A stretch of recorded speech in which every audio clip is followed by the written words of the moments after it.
बिस्मिल्लाहिर्रहमानिर्रहीम। अस्सलाम वालेकुम स्टूडेंट्स, मैं हूं हसन फरीद, आपका फिजिक्स टीचर।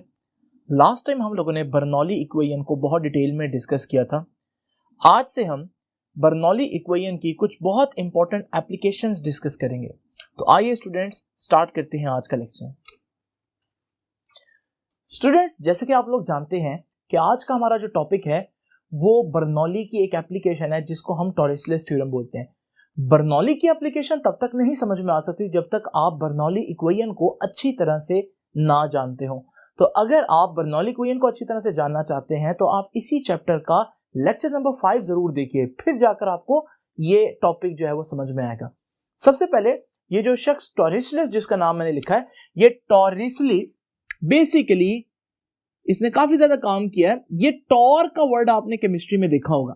केमिस्ट्री में प्रेशर का एक यूनिट है टॉर, वो बेसिकली इसके नाम पर ही है। अब ये टॉरिसलेस के जो थ्योरम है ये हमारे पास क्या कहता है, इसको हम जरा डिटेल में डिस्कस करते हैं। लेकिन उससे पहले मैं आप लोगों को ये डायग्राम जरा समझा दूं। ये देखिए, डायग्राम बहुत सिंपल है। इसमें मैंने सबसे पहले एक टैंक इमेजिन किया है और इस टैंक का एक तरफ से एरिया जो है, इसे मैं टॉप जो इसका एरिया है इसे मैं A1 कह देता हूं। अब मैंने ये जो रेड कलर में इसके अंदर एक फ्लूइड जो है वो भर दिया। अब ये फ्लूइड कैसा है? क्या ये पानी है? नहीं, ये वो ही इमेजिनरी फ्लूइड है जो हमने बर्नौली में भी इमेजिन किया था, जो नॉन विस्कस होता है, इनकम्प्रेसिबल होता है और स्टेडी फ्लो करता है। तो इसका मतलब ये एक आइडियल फ्लूइड है इसके अंदर। अब आइडियल असल में तो कोई भी चीज नहीं ना हो सकती, क्योंकि कुछ ना कुछ तो विस्कोसिटी लाजमी होगी। अब जरा देखिए, इस वक्त मैंने ये फ्लूइड भर दिया है H1 हाइट तक, तो यहां तक हमारे पास फ्लूइड है। अब हमारे पास किसी वजह से पॉइंट A पर एक छोटा सा सुराख हो जाता है। आज के बाद हम इस लेक्चर के लिए जो होल का वर्ड यूज नहीं करेंगे, बल्कि बुक होल की बजाय एक वर्ड यूज करेगी ऑरिफिस। ऑरिफिस का मतलब सुराख।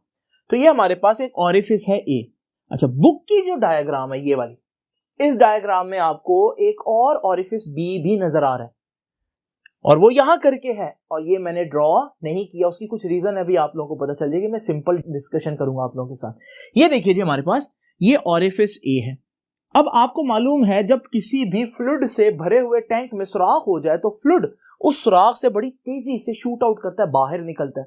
और वो जो उस फ्लूइड की जो धार बाहर आ रही होगी, जैसे मैंने बनाई है, वो जो धार है वैसे आमतौर पर उसको स्ट्रीम बोलते हैं, लेकिन यहां हम उसको एक खास नाम देंगे, इफ्लक्स।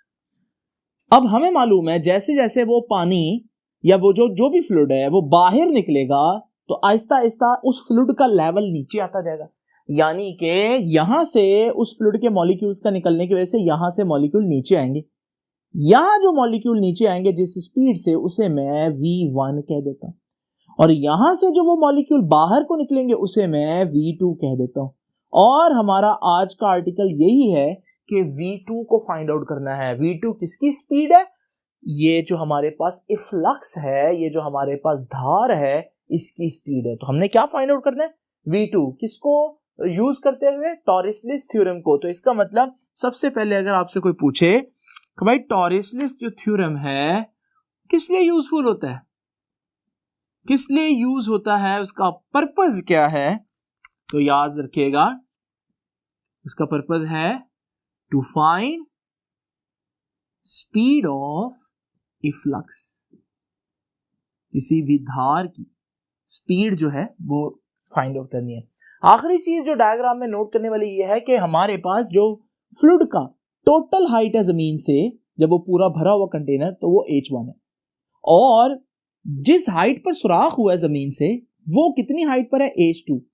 तो हमें मालूम है अगर ये H1 है और इतनी हाइट जो है वो H2 है, तो फिर ये जो हमारे पास सुराख से top of the container, top of the tank तक जो हमारे पास ये डिस्टेंस होगा, ये H1 टोटल में से H2 माइनस कर दूंगा तो ये H1 माइनस H2 होगा। नाउ स्टूडेंट्स, नेक्स्ट चीज जो हमें डिस्कस करनी है वो है एक्सप्लेनेशन। और क्या एक्सप्लेन करेंगे हम? यही सब कुछ जो मैंने अभी आप लोगों के सामने डिस्कस किया। हम बताएंगे कि जो हमारे पास टॉप ऑफ द टैंक है उसका एरिया कितना है,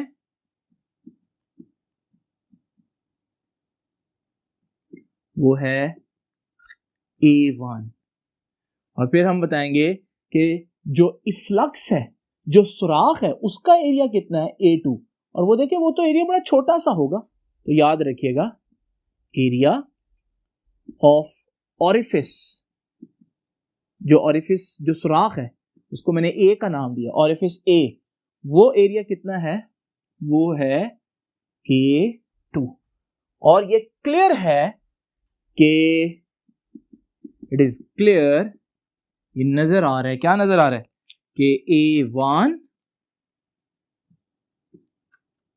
is very much greater as compare to A2। जो टॉप का एरिया है ये सारा, ये इस सुराख के, होल के या ऑरिफिस के एरिया से बहुत बड़ा है, और तो नजर भी आ रहा है हमारे पास। लेकिन इससे हमें क्या सीखने को मिलता है, जरा देखिएगा। अब जरा देखते हैं इसकी मैथमेटिकल डेरिवेशन। स्टूडेंट्स, हमें मालूम है कि A1 A2 के मुकाबले में बहुत ज्यादा है। हमने पढ़ा था एक बड़ी इंपॉर्टेंट इक्वेशन, वो थी इक्वेशन ऑफ कॉन्टिन्यूटी। मैं लिखूंगा according to equation of continuity. ये इक्वेशन ऑफ कॉन्टिन्यूटी क्या कहती थी, सिंपल अल्फाज में बात करते हैं। इक्वेशन ऑफ कॉन्टिन्यूटी कहती थी अगर कहीं फ्लूइड फ्लो कर रहा है, जैसे पानी पाइप में फ्लो कर रहा है, और उस पाइप का एरिया आप कम कर दें, जैसे वो जो पाइप है, आप गमलों को पानी लगा रहे हैं और आप उस पाइप के जो आगे से उसका मुंह है उस पर अंगूठा रख दें। अब वो जो एरिया है जहां से पानी निकलना है, वो आपने एरिया कम कर दिया। अब आप क्या देखते हैं, जब आप ऐसा करते हैं तो आप देखते हैं कि पानी बड़ी तेजी से निकलता है। यानी कि जब आपने एरिया कम किया तो पानी की स्पीड या फ्लूइड की स्पीड ज्यादा हो गई, तो एरिया कम स्पीड ज्यादा। यही इक्वेशन ऑफ कॉन्टिन्यूटी कहती है कि एरिया और वेलोसिटी का क्या रिलेशन है, इनवर्स। जहां एरिया ज्यादा हो वहां स्पीड कम होती है। और मैंने बताया एरिया कहां ज्यादा है, A1 A2 से ज्यादा, यानी ये एरिया होल के एरिया से बड़ा है। तो क्योंकि ये एरिया इससे बड़ा है, तो फिर जहां एरिया बड़ा वहां स्पीड कम होगी। तो ये एरिया बड़ा है लेकिन यहां स्पीड कम होगी V1, और A2 का एरिया कम है लेकिन वहां स्पीड ज्यादा होगी। तो हम कह सकते हैं कि V2 V1 के मुकाबले में बहुत ज्यादा होगा, यानी कि V1 जो है वो हमारे पास बहुत कम होगा। इतना कम होगा कि हम कहेंगे कि hence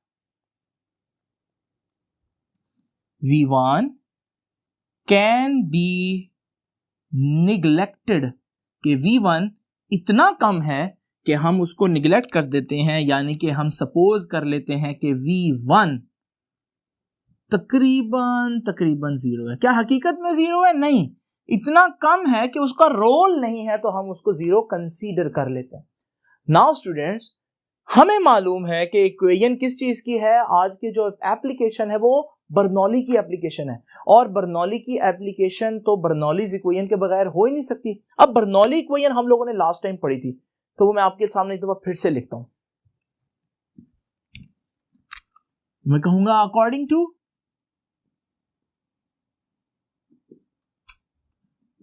to Bernoulli equation. Bernoulli equation आपको पता होना चाहिए, ये होती है P1 plus rho GH1 plus half rho V1 square is equal to P2 plus rho GH2 plus half rho V2 square. Now students, ये है हमारे पास बर्नौलीज इक्वेशन। लेकिन अभी हम लोगों ने डिस्कस किया कि V1 तो इतना कम है कि V1 को हमने सपोज कर लिया कि वो जीरो है, तो मैं ये वैल्यू वहां पुट कर देता हूं। तो ये रहा V1, ये तो जब मैं इसकी जगह जीरो पुट करूंगा, ये सारी टर्म क्या हो जाएगी, ये सारी टर्म जीरो हो जाएगी। हमारे पास बाकी क्या रह गया, बाकी रह गया P1, यहां क्या रह गई रो GH1 ये 0 हो गया, इज इक्वल टू इधर क्या रहेगा P2 plus rho GH2 plus half rho V2 square. अगली बात जरा देखते हैं स्टूडेंट्स। देखिए इस जगह पर एटमॉस्फेयर एक प्रेशर अप्लाई कर रही होगी इस फ्लूइड के ऊपर, क्योंकि एटमॉस्फेयर के मॉलिक्यूल्स मुसलसल टकरा रहे होंगे। तो ये जो प्रेशर है ये P1 है, और P1 का प्रेशर किस वजह से है? एटमॉस्फेयर की वजह से। जरा देखें यहां से जब फ्लूइड निकलेगा तो यहां पर भी एटमॉस्फेयर इस पर प्रेशर डालेगा। इसे हम कहेंगे कि ये जो प्रेशर है ये P2 है। लेकिन मजे की बात यह है कि P2 का जो प्रेशर है तो वो भी हवा यानी कि एटमॉस्फेयर की वजह से। तो ये दोनों प्रेशर क्या होंगे? आपस में बराबर होंगे, क्योंकि दोनों ही एटमॉस्फेयर की वजह से हैं। तो स्टूडेंट्स हम कहेंगे कि वी नो दैट कि P1 और P2 दोनों ही बराबर है। क्यों? क्योंकि दोनों कौन सा प्रेशर है? एटमॉस्फेरिक प्रेशर है। अब क्योंकि दोनों ही एटमॉस्फेरिक प्रेशर है तो हमारे पास P1 P2 के बराबर हो जाएगा। तो स्टूडेंट्स ये भी कैंसिल नहीं हो जाएगा। जब ये कैंसिल हो गया क्योंकि बराबर है, तो हमारे पास ये टर्म एक तरफ लिख लेता हूं मैं, और ये क्या है?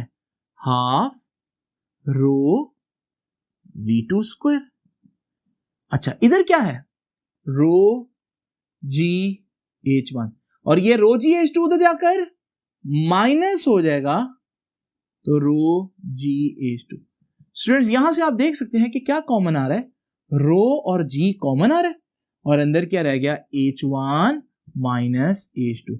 क्या कुछ और आपको कैंसल होते हुए दिखाई दे रहा है स्टूडेंट्स? ये देखिए ये रो से भी कैंसल हो गया। अब हमारे पास यहां क्या रह गया? V2 का स्क्वायर, और 7 डिवाइडेड बाय 2 है, ये मैं 2 उधर लेकर मल्टीप्लाई कर देता हूं। उधर ऑलरेडी क्या है हमारे पास?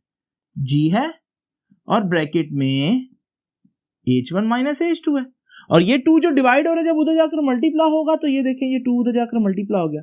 अब ये हमारे पास V2 का स्क्वायर है। स्टूडेंट मैं दोनों तरफ अंडर रूट लूंगा, तो जब मैं दोनों तरफ अंडर रूट लूंगा तो यहां पर मेरे पास आ जाएगा V2,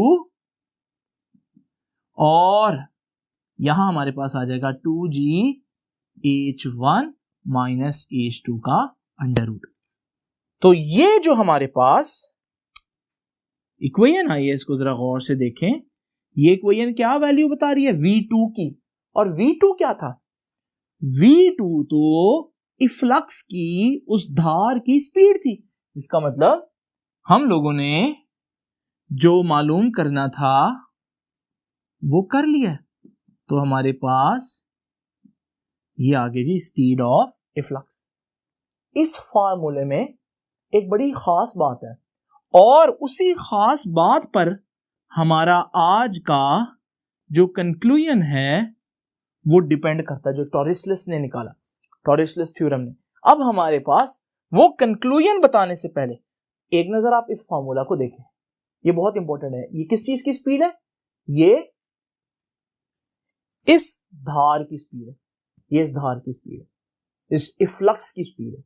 लेकिन इसमें खास बात क्या है स्टूडेंट्स? जरा तवज्जो कीजिएगा। जस्ट इमेजिन करें यहां पर हमें थोड़ा सा रफ वर्क करना पड़ेगा। ये देखिए अगर मेरे पास एक बॉल हो, या चले पानी का एक कतरा कर लेते हैं, एक ड्रॉप कर लेते हैं। वैसे तो इसके अंदर पानी था लेकिन वो वाटर टैंक के अंदर है। अब जरा इमेजिन करें एक ड्रॉप में वाटर टैंक से बाहर इमेजिन कर रहा हूं, और मैं उस ड्रॉप को गिराऊं, और जब वो गिरेगा जरा देखता हूं कि जब वो यहां पर पहुंचेगा, उसी इफ्लक्स की लोकेशन के करीब पहुंचेगा, तो उसके पास क्या स्पीड होगी? आप कहेंगे सर ये आप क्यों कर रहे हैं, ये तो इररेलेवेंट है। लगता ऐसे ही है लेकिन इसमें बड़ी इंपॉर्टेंट बात है। ये देखिए अगर मैं देखूं इस वक्त ड्रॉप को मैंने पकड़ा हुआ है, तो इसकी इनिशियल वेलोसिटी कितनी है? 0, यानी कि ड्रॉप जो है इस वक्त रेस्ट पर है। यहां जो इसकी स्पीड आएगी मैं उसको v ही कह देता हूं, या चले va कह देता हूं। अब आपको मालूम है नीचे आ रहा है तो इसके पास एक्सेलरेशन होगा। मैं इक्वेशन अप्लाई करता हूं ये वाली, 2as is equal to vf square minus vi square. अब जरा तवज्जो से स्टूडेंट्स आप लोगों ने देखना है, ये देखिए हमारे पास ऊपर से चीज नीचे आए तो उसके पास जो एक्सेलरेशन होता है वो कौन सा एक्सेलरेशन होता है, वो तो ग्रेविटेशनल एक्सेलरेशन होता है। तो मैं 2a की जगह 2g कर देता हूं। साथ क्या है जी, s क्या है, जो उसने डिस्टेंस मूव किया, और उसने डिस्टेंस कितना मूव किया, ये देखिए जी, यहां से यहां, ये तो h1 माइनस h2 है, तो ये जो s है ये डिस्टेंस है, और डिस्टेंस को मैं लिख देता हूं h1 माइनस h2। vf क्या है, फाइनल वेलोसिटी, जब वो यहां से गिर रहा था ये फाइनल वेलोसिटी थी उसकी पॉइंट ए पर, तो मैं a कह देता हूं। और vi क्या है, vi इनिशियल वेलोसिटी, और इनिशियल वेलोसिटी तो उसकी 0 है, तो यहां पर 0 आ जाएगा। स्टूडेंट्स ये 0 का स्क्वायर कितना हो जाएगा, देखिए मैं यही सॉल्व करता हूं, 0 का स्क्वायर 0, और ये va का स्क्वायर आ गया, तो va कितना आएगा आपको मालूम है, स्क्वायर है तो दोनों तरफ अंडर रूट लेना पड़ेगा, तो मैं उधर अंडर रूट ले लेता हूं, क्या बनेगा 2g h1 minus h2। Now students ये वो स्पीड है जिससे अगर वो वाटर ड्रॉपलेट अगर वैसे गिर रहा हो ग्रेविटी में, तो जब यहां तक पहुंचेगा जहां उसकी वो इफ्लक्स के करीब, तो हमारे पास उसके पास कितनी स्पीड होगी, इतनी। लेकिन ये मैं क्यों बता रहा हूं, क्योंकि अगर आपको याद ना आया हो तो सुन लें कि ये तो बिल्कुल वही फॉर्मूला है जो हमारे पास स्पीड ऑफ इफ्लक्स था। यानी कि इससे हमने क्या सीखा कि यहां से जो इफ्लक्स के निकलने की स्पीड है वो उतनी ही आई है जितनी अगर मैं किसी ऑब्जेक्ट को उतनी ही हाइट के लिए गिराऊं तो उसकी स्पीड जो होगी ग्रेविटी में बनेगी। तो इसका मतलब ये दोनों स्पीड्स बराबर हैं, और यही टॉरिसलेस की स्टेटमेंट है। तो स्टूडेंट्स अब मैं कहूंगा कि ये जो हमारे पास स्पीड आई है, यानी कि द स्पीड ऑफ इफ्लक्स किसके बराबर आई है, is equal to velocity gained by fluid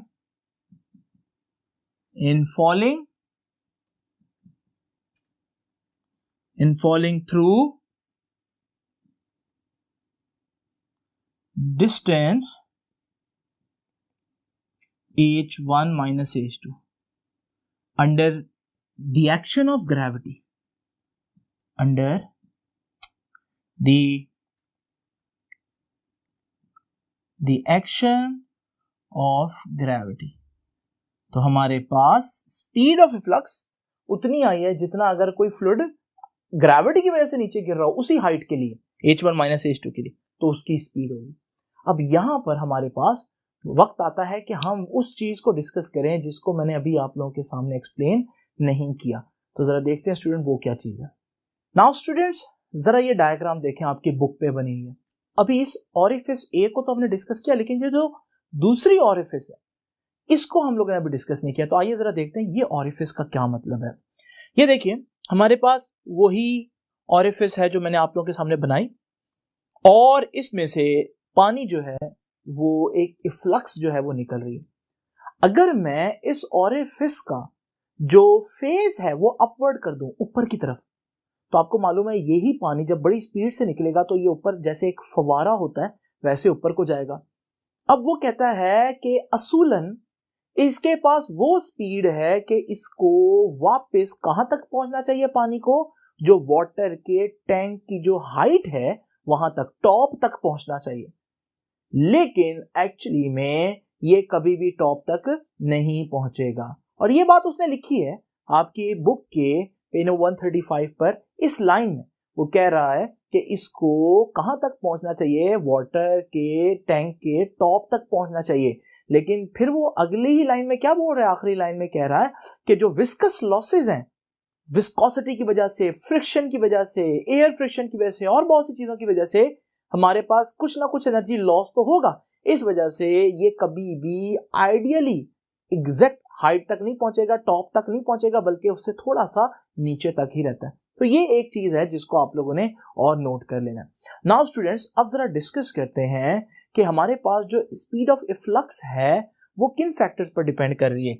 हमारे पास स्पीड ऑफ इफ्लक्स का जो फॉर्मूला है वो है 2gh1 minus h2 under root. अब ये h1 माइनस h2 क्या है, इसी पर स्पीड डिपेंड कर रही है। ये है उस पॉइंट का जो इफ्लक्स जहां से निकल रहा है, उस पॉइंट का टॉप ऑफ द टैंक तक का जो हाइट डिफरेंस है, ये हमारे पास उस पॉइंट से लेकर टैंक के टॉप तक का जो डिफरेंस है वो h1 माइनस h2 है। और ये इक्वेशन कह रही है कि अगर मैं हाइट का डिफरेंस जो है वो कम करूंगा तो स्पीड कम होगी, और अगर मैं हाइट का डिफरेंस ज्यादा करूंगा तो फ्लक्स की स्पीड ज्यादा होगी। तो जरा देखिए, ये मेरे पास अगर मैं एक होल करूं इस पॉइंट पर, तो आप देखेंगे कि हमारे पास ये एक स्पीड से निकला। सपोज करें लाइक ये हमारे पास स्पीड है 10। अगर मैं ये होल थोड़ा सा नीचे करूं, अब मैंने हाइट का डिफरेंस बढ़ा दिया, तो अब यहां पर जो स्पीड होगी वो पहले के मुकाबले में ज्यादा होगी।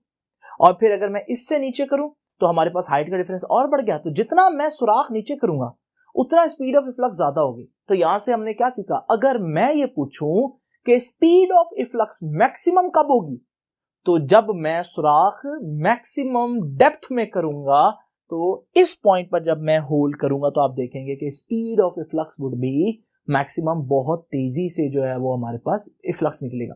नाउ स्टूडेंट्स, एक आखिरी बात मैं आपको बता दूं, अगर मैं डिफरेंट पॉइंट्स पर जो है वो होल करूं और फिर यहां से हमारे पास जो है वो हर पॉइंट से एक इफ्लक्स निकलेगी, वो इफ्लक्स जो सबसे ज्यादा स्पीड से निकलेगी वो तो सबसे निचली होगी, लेकिन वो इफ्लक्स जो सबसे ज्यादा दूर जाएगी, जिसकी रेंज सबसे ज्यादा होगी, वो देखिए कौन सी है, वो बिल्कुल टैंक के मिड वाली इफ्लक्स है।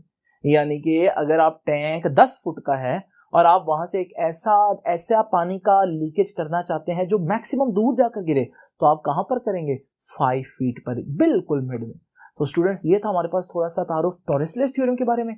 अब कल भी हमारे पास बहुत इंपॉर्टेंट लेक्चर होगा, उस लेक्चर को आप लोग अच्छी तरह से नोट कीजिएगा।